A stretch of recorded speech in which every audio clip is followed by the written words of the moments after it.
I was just bringing groceries to my neighbor. But when she smiled and said, "You owe me something more," I realized this simple favor was about to change everything. The day had started like any other. I had just finished my morning shift and was heading back to my small apartment building with a bag of groceries swinging at my side. The sun was warm on my neck, and the smell of fresh bread from the local bakery lingered faintly in the air.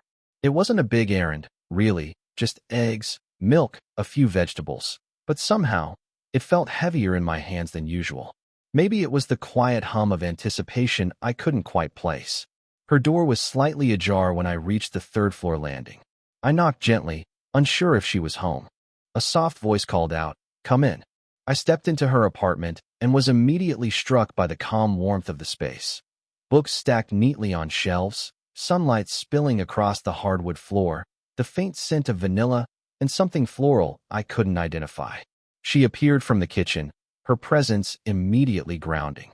She was around 42, I guessed, confident, graceful, with a calmness that somehow made the room feel both smaller and infinitely larger at once. Her hair caught the sunlight in subtle highlights, and there was a quiet strength in the way she moved, even as her eyes held a softness, almost like a secret waiting to be shared. "I didn't expect you today," she said, her voice smooth but slightly teasing.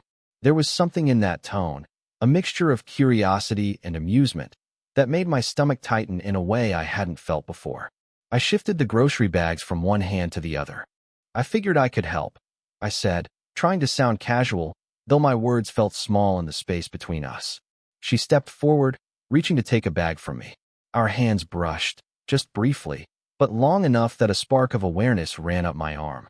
The contact was nothing remarkable. After all, it was just a bag, but there was a warmth in her fingers, the kind of warmth that lingers in your mind long after the moment passes. She smiled softly, almost shyly, and for a moment, the usual barriers between us seemed to dissolve. We moved together around the kitchen, setting down the groceries. The mundane became strangely intimate, her hand lingering on the counter as she reached for a bottle, my elbow nearly touching hers as I placed the eggs gently on the shelf. I caught myself noticing small details, the faint curve of her wrist, the way her eyes crinkled at the corners when she laughed, the soft rhythm of her breathing as she moved around the room. "I hope you didn't have to carry too much," she said, glancing up at me with a look that was both teasing and earnest. Her words were simple, but the way they landed in the quiet apartment made me acutely aware of how close I was to her. I nodded, feeling the weight of more than just groceries, the unspoken tension, the quiet curiosity, and the flutter of something unnameable stirring between us. By the time I left her apartment, the simple act of bringing groceries had already shifted something.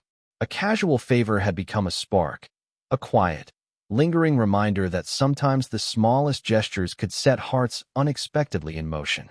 And as I descended the stairs, I couldn't shake the feeling that this ordinary morning was about to lead me into something extraordinary. I was about to excuse myself after setting the last grocery bag on her counter when she paused, tilting her head slightly, her lips curved in that quiet, knowing smile that made my chest tighten. "You've done enough already," she said softly. Then, almost casually, she added, "Why don't you stay for tea? It's the least you can do after all this trouble." Her invitation caught me off guard. I hesitated, fumbling with the strap of the grocery bag, unsure whether she meant it as a genuine offer or just polite neighborly banter. But there was something in her eyes, a flicker of warmth, of curiosity, that made it hard to refuse. "Tea sounds nice," I said finally, trying to sound composed, though my voice came out a little rougher than I intended. She led me to the small living room, a space I had only glimpsed before through passing glances in the hallway. Sunlight pooled on the worn rug, illuminating the faint golden threads in a pattern that felt strangely comforting. She motioned to the sofa, and I sank into it cautiously, aware of the gap between us. She poured the tea herself, the sound of liquid sliding into the cup echoing softly in the quiet room. When she handed me the cup, our fingers brushed again. The contact was fleeting, but it sent a jolt through me, like a gentle electric current that made me suddenly aware of the warmth radiating from her palm. I brought the cup to my lips, noticing how her perfume mingled with the faint aroma of brewed tea, soft, sweet, and utterly unforgettably her. We sat in companionable silence for a moment, the kind of silence that feels heavier than words because it's full of possibilities. Then she spoke, her tone light, but carrying an undercurrent of something deeper. You know, most people wouldn't bother going out of their way for a neighbor. But you make it feel different. Her words hung in the air between us. I swallowed, unsure how to respond. I just thought it was the right thing to do, I said. It was true, but the way she looked at me, eyes steady, lips slightly parted, made me feel like she could see into more than just my actions. She could see the hesitation behind my smile, the quiet yearning I often tried to hide. For a moment, our knees nearly touched as she leaned forward to set her cup on the table. I felt the faint brush of her leg against mine, a subtle closeness that made my pulse race. It wasn't intentional, not exactly, but it was intimate enough to awaken something I hadn't expected in a neighborly visit. As we talked, our conversation meandered from casual pleasantries to small personal details. She mentioned her love for a particular author, and I found myself leaning in to hear her stories better. She laughed softly at my attempts to mimic her enthusiasm, and I realized that even a simple laugh could feel like a tether drawing me closer to her world. When I finally left, carrying the faint aroma of her perfume still clinging to my coat, I couldn't shake the feeling that something had shifted. That brief invitation for tea had pulled me into her orbit in a way I hadn't anticipated. It was no longer just a simple favor. It was the start of a connection I could feel but didn't yet understand. And somewhere deep down, I knew that the something more she hinted at wasn't about tea or groceries. It was about the quiet possibility of something far more intimate, waiting just beneath the surface.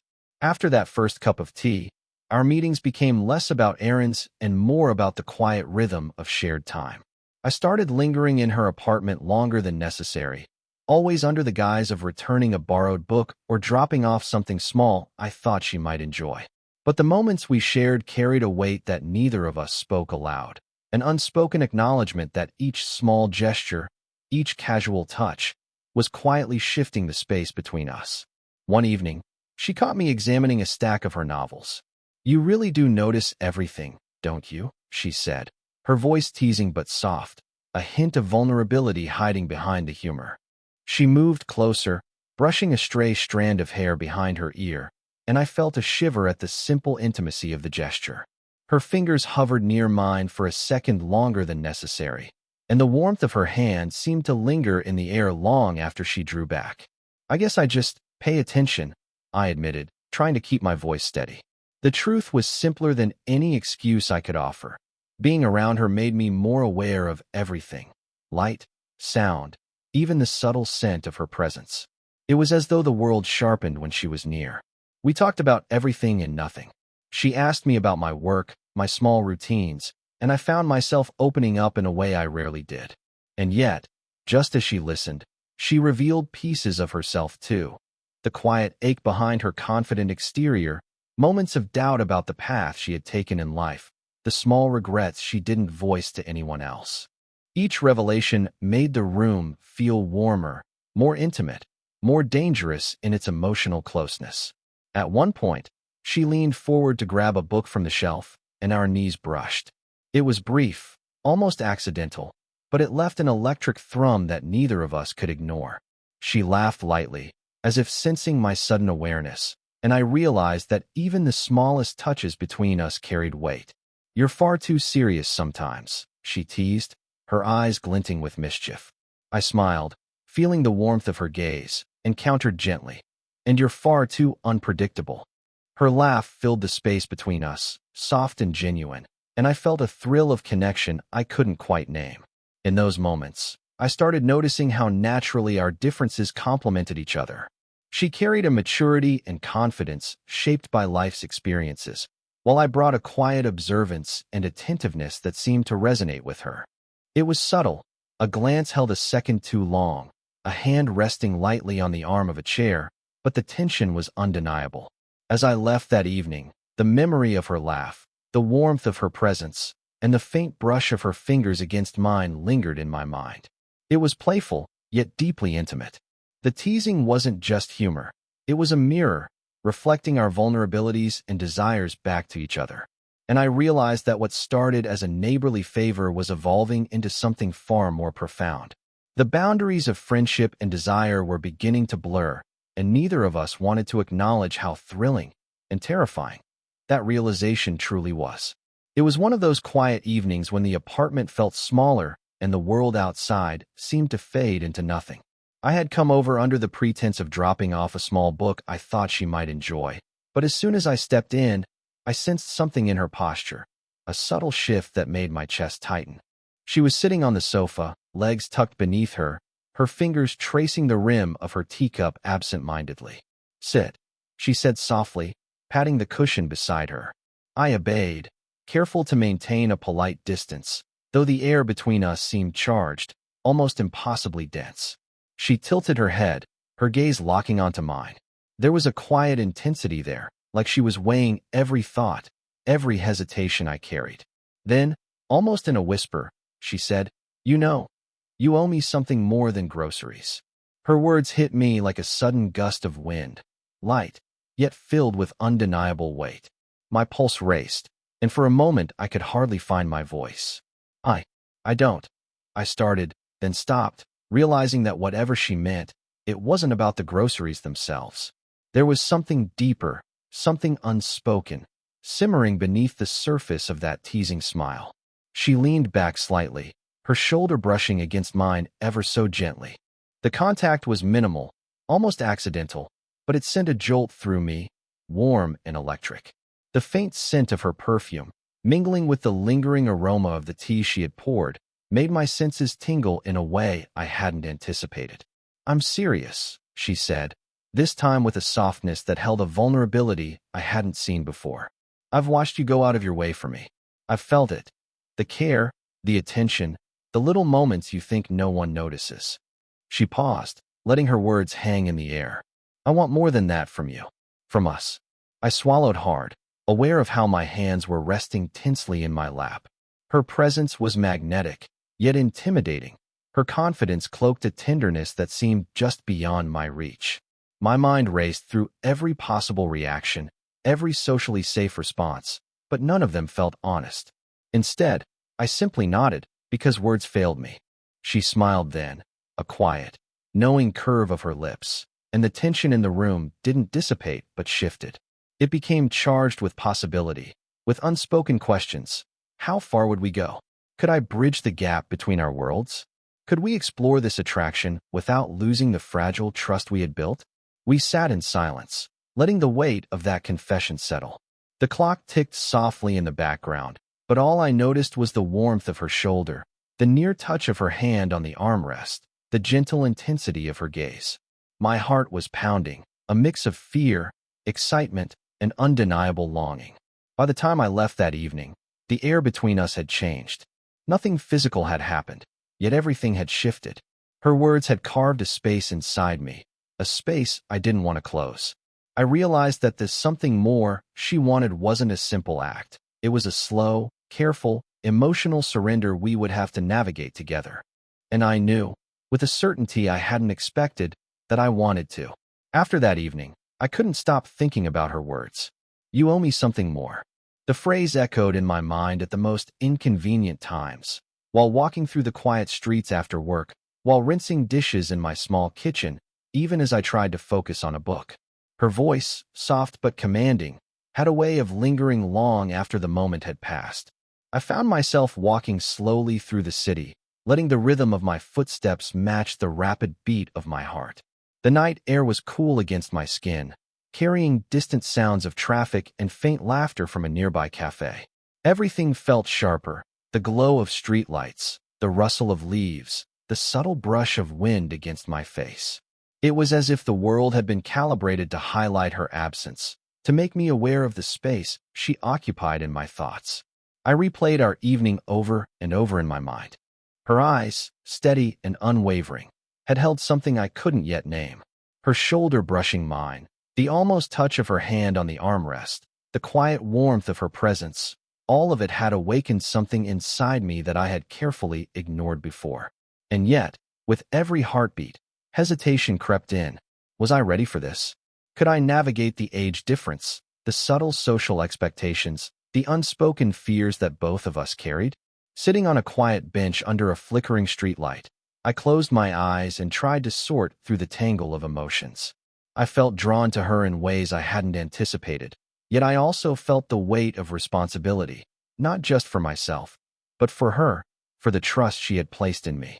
Every instinct told me to step forward, to explore the possibility of us, but another voice whispered caution, reminding me to move slowly, to honor the fragility of what was unfolding. I thought about the ordinary gestures that had led to this point: carrying groceries, sharing tea, brushing hair aside, laughing together. Each simple act had built a quiet intimacy, a connection I hadn't recognized until she named it with her playful confession. I realized that attraction wasn't just about desire. It was about understanding, respect, and the courage to confront feelings we both had been skirting around. The night stretched on, and I let myself feel the pull of her presence without acting on it. I allowed the memory of her smile, her warmth, and the subtle brush of her touch to settle deep inside me. Hesitation wasn't a weakness. It was the recognition of something precious, something worth approaching with care. By the time I returned to my apartment, the city's hum fading behind me, I knew one thing. I wanted to be near her, to explore the quiet tension we had discovered, but I also needed patience. Slow steps, measured gestures, and heartfelt honesty would guide us. The something more she spoke of wasn't a demand. It was an invitation, one I could only accept when I was ready to meet her fully, emotionally, without reservation. And I knew I would meet her there. Somehow. Eventually. A few days later, I found myself standing in front of her door again, holding a small package, a book I knew she had mentioned wanting to read, wrapped in plain brown paper. My hand hesitated on the doorknob. Even after all our conversations, all the stolen moments of laughter and gentle teasing, there was still a nervousness that curled in my stomach whenever I faced her. When she opened the door, she smiled immediately, that quiet, knowing smile that always made my chest tighten. "You didn't have to," she said softly, her voice carrying a warmth that seemed to wrap around me like a gentle shawl. But her eyes were alive with curiosity, as if she were daring me to stay a little longer than necessary. "I wanted to," I replied, offering her the book. Her fingers brushed mine as she took it, and the contact sent a subtle jolt of warmth through me. It wasn't just the touch. It was the acknowledgement of trust, of closeness that hadn't existed before. We sat on her sofa, the book resting forgotten on the coffee table between us. For a while, neither of us spoke, letting the comfort of each other's presence fill the room. Then she shifted slightly, leaning back, and I noticed her shoulder brushing against mine. It was such a small gesture, almost casual, yet it carried the weight of intimacy. A quiet way of saying, "I trust you. You belong here. I'm glad you came," she murmured after a moment, her voice barely above a whisper. She turned to look at me fully, and in that gaze, I saw something I hadn't expected: vulnerability. Not weakness, but an openness that was rare, like a carefully kept window finally cracked open to let the light in. Without thinking, I reached out, brushing a loose strand of hair from her face. She didn't flinch. Instead, she leaned slightly into my hand, letting my fingers linger just a moment longer than necessary. I felt the quiet thrum of connection, the shared warmth that needed no words. Her cheek felt soft under my touch, and for a heartbeat, the world beyond her apartment ceased to exist. We began to talk quietly, sharing small fears, fleeting regrets, and little moments from our past that revealed the layers beneath the personas we presented to the world. I listened as she spoke of lonely nights, of moments when life had felt too heavy to bear alone, and I realized how deeply I cared for her, not just for the smile or the warmth, but for the tender heart she allowed me glimpses of. As the evening wore on, our hands brushed again, this time with intention. Our fingers intertwined naturally, a gentle squeeze here and there, and I felt the unspoken understanding between us deepen. The air was filled with unhurried breaths, quiet laughter, and the soft hum of the city outside her window. Each touch, each glance, each pause in conversation seemed to build a bridge, connecting us in a way that words alone could never achieve. When I left that night, I carried more than just the memory of her smile. I carried the weightless warmth of trust, the thrill of vulnerability shared, and the quiet certainty that the slow-burn connection we had nurtured was becoming something real, something fragile and beautiful that neither of us wanted to rush, but both of us longed to explore. The following evening, I found myself returning to her apartment once more, though I wasn't entirely sure why. Perhaps it was the pull of familiarity, the subtle gravity that drew me toward her, or simply the desire to share space with someone who now felt profoundly significant. The soft hum of the city outside contrasted with the quiet intimacy of her apartment, a cocoon that seemed to exist only for the two of us. She greeted me with a smile that reached her eyes, that quiet, confident warmth that had drawn me in from the very first day I had delivered groceries.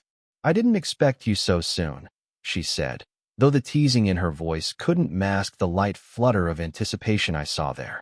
I shrugged, holding my hands out slightly as if to apologize for nothing. "I just wanted to be here." We settled into the familiar rhythm of the evening, sitting side by side on the sofa, the book I had brought days earlier forgotten on the coffee table. Our shoulders touched lightly, the kind of casual contact that had become comforting rather than electrifying, a silent acknowledgement of the space we shared in each other's lives. Occasionally, our hands brushed, each fleeting touch carrying an unspoken understanding, a tender reassurance of presence. We talked quietly, laughter spilling softly into the room, interspersed with comfortable silences. In those silences, I noticed every detail: the tilt of her head when she thought, the way her fingers grazed the edge of the sofa, the warmth radiating from her as she leaned slightly toward me. And in those details, I found a profound sense of belonging, a connection built not on grand gestures, but on steady, patient attentiveness. At one point, she shifted closer, resting her head lightly against my shoulder. I felt the gentle press of her cheek, the subtle rise and fall of her breath, and a calm steadiness in her heartbeat that mirrored my own. It was intimate without being overwhelming, tender without requiring words. I wrapped an arm around her, letting my hand rest lightly on her back, a small gesture that spoke volumes. I was here, fully present, and I belonged in this quiet moment with her. We lingered like that for a while, simply being, letting the emotional tension of weeks ease into warmth and familiarity. There was no rush, no need to define what this connection meant, only the knowledge that it was real, fragile, and precious. The teasing glances, the playful smiles, the gentle touches, they all coalesced into a quiet, mutual understanding. As I finally rose to leave, she stood with me by the door. Our hands met again, fingers intertwining naturally, and she gave me that same knowing smile. "See you soon?" she asked. "Very soon," I replied, my voice steady, carrying the unspoken truth that this was only the beginning, of shared evenings, of tender moments, and of a connection that had grown slowly, patiently, into something neither of us had anticipated but both cherished deeply. Walking back through the quiet streets, I felt a warmth that wasn't just physical. It was emotional, comforting, and profoundly satisfying. The something more she had asked for weeks ago had arrived, not as a demand, but as a shared journey, tenderly unfolding at its own pace, leaving both of us aware that this slow-burn connection was finally becoming a story we could call our own.